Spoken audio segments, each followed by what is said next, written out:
N'oubliez pas d'enregistrer. Et alors là, on passe à la marionnette. C'est vrai qu'on aurait pu mettre aussi la demoiselle sur un autre décor qui n'a rien à voir. Mais bon, c'était l'occasion de voir qu'il est possible de la garder dans son décor et de changer la position des membres s'il faut. Donc, la marionnette, en fait, ça fonctionne sur un calque comme ça, qui n'est pas un objet dynamique. Mais dès que la marionnette sera validée, tout le paramétrage de la marionnette sera perdu. C'est pour ça qu'il vaut mieux faire la marionnette sur un objet dynamique. Donc, clic droit à droite du nom, convertir en objet dynamique. Ensuite, édition.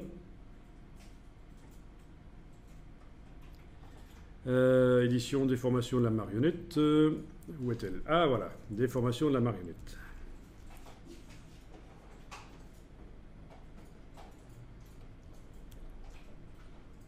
Voilà, on est en déformation de la marionnette.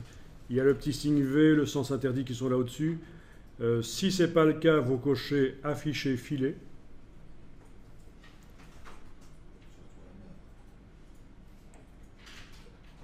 Voilà, un filet se met sur le personnage.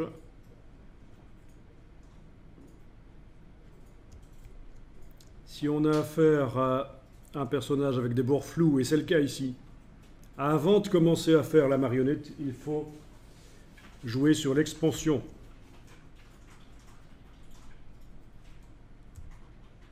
Par exemple, voilà, 6 pixels. Comme ça élargit le filet. Il va inclure même les parties les plus subtiles des cheveux, un peu transparentes. On est certain que ça y est.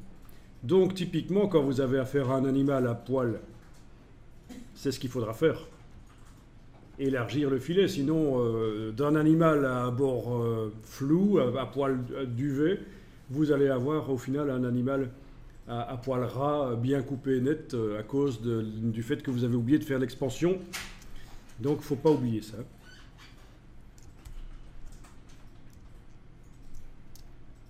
Alors le filet, on n'est pas obligé de le voir, on peut décocher.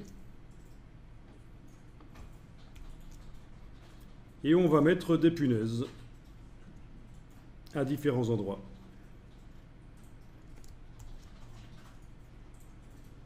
Si vous en avez mis trop, vous les supprimez en allant dessus et en enfonçant la touche Alt. Quand la paire de ciseaux est là, vous cliquez, ça supprime.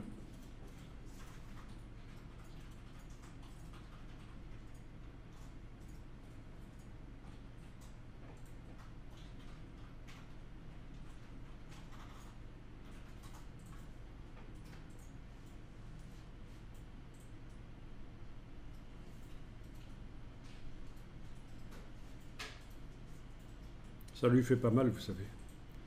Non. Non. Où est-ce que vous avez trouvé les punaises? Mais les punaises, c'est en cliquant qu'elles arrivent. Ok, simplement. Mais Photoshop, c'est infesté de punaises. Eh oui, c'est infesté de punaises.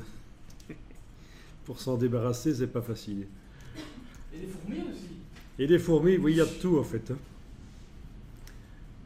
Alors, je clique sur le petit V pour valider. Et voilà, sur le calque objet dynamique, vous avez la déformation de la marionnette qui est là. Et donc, toutes les punaises qu'on a mises, on peut les retrouver en double-cliquant sur le mot déformation de la marionnette. On revient en édition de la marionnette. Et donc, il va falloir bouger en cliquant et en bougeant. On peut bouger. Alors, bien sûr, le bras a l'air un peu mou, là. Eh oui.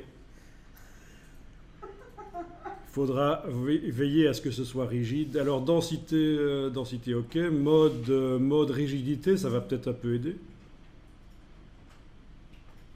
Quoique. Oui, quand même un peu, oui. Ne pas confondre avec rigidité. Et voilà. Et comme ça, vous pouvez bouger les Comment vous choses. faites pour les bouger en fait? Eh bien, je clique et je bouge. Ah bon. Alors, je peux en ajouter pour que les bras redeviennent un peu normaux, hein.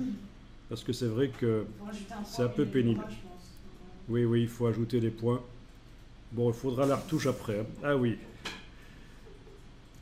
faut pas hésiter à enlever des punaises aussi.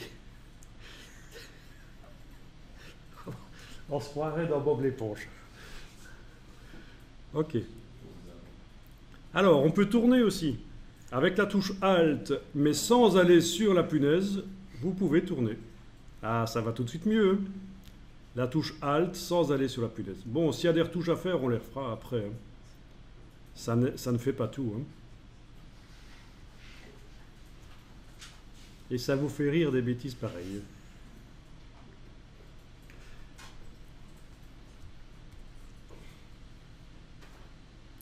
Voilà, voilà.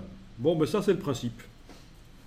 Mais ici, on va annuler parce qu'on va commencer une animation en image par image. Donc, je clique sur le bouton annuler et je vais dupliquer le calque. Alors, pour l'exercice ici, je vais aller dans le menu de la palette calque, les options de panneau, et je vais dire que je veux des petites vignettes parce que je vais quand même avoir plusieurs calques.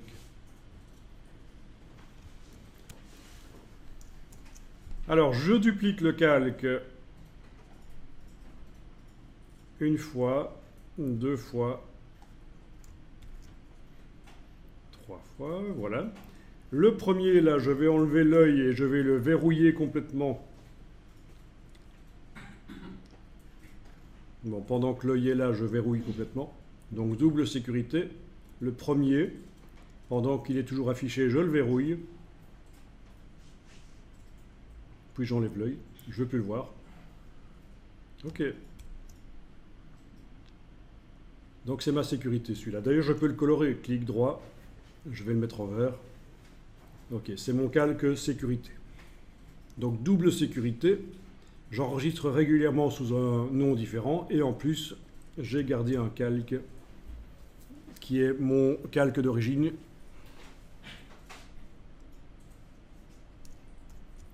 Bien, alors j'enlève l'œil en face du calque qui est tout au-dessus. Je vais peut-être le renommer image 3. Celui du milieu, image 2. Et celui-là, image 1.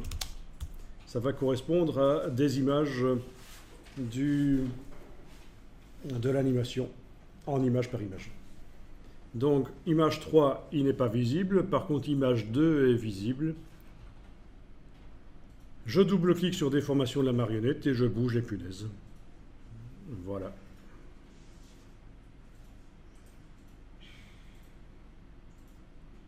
On va lui faire un peu battre de l'aile. Voilà. C'est bien qu'elle va s'envoler. Alors, je peux aussi bouger les pieds. N'oubliez pas qu'on a l'option touche Alt pour aller tourner. Bien sûr, il faut régler ça. Donc c'est pour faire des petites animations amusantes. Ici on y va un peu fort, hein, on est ambitieux, hein.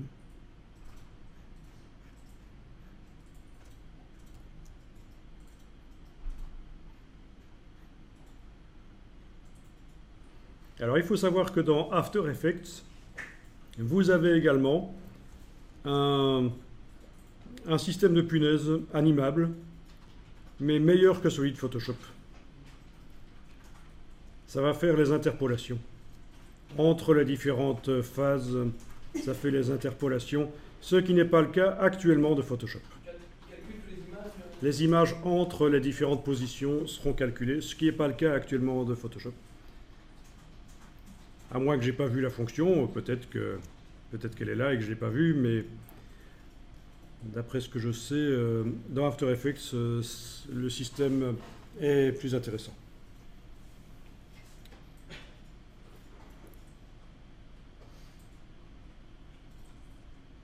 Alors, ça ne va pas être évident pour le visage. Ok, on va faire comme ça. Je valide. Et voilà.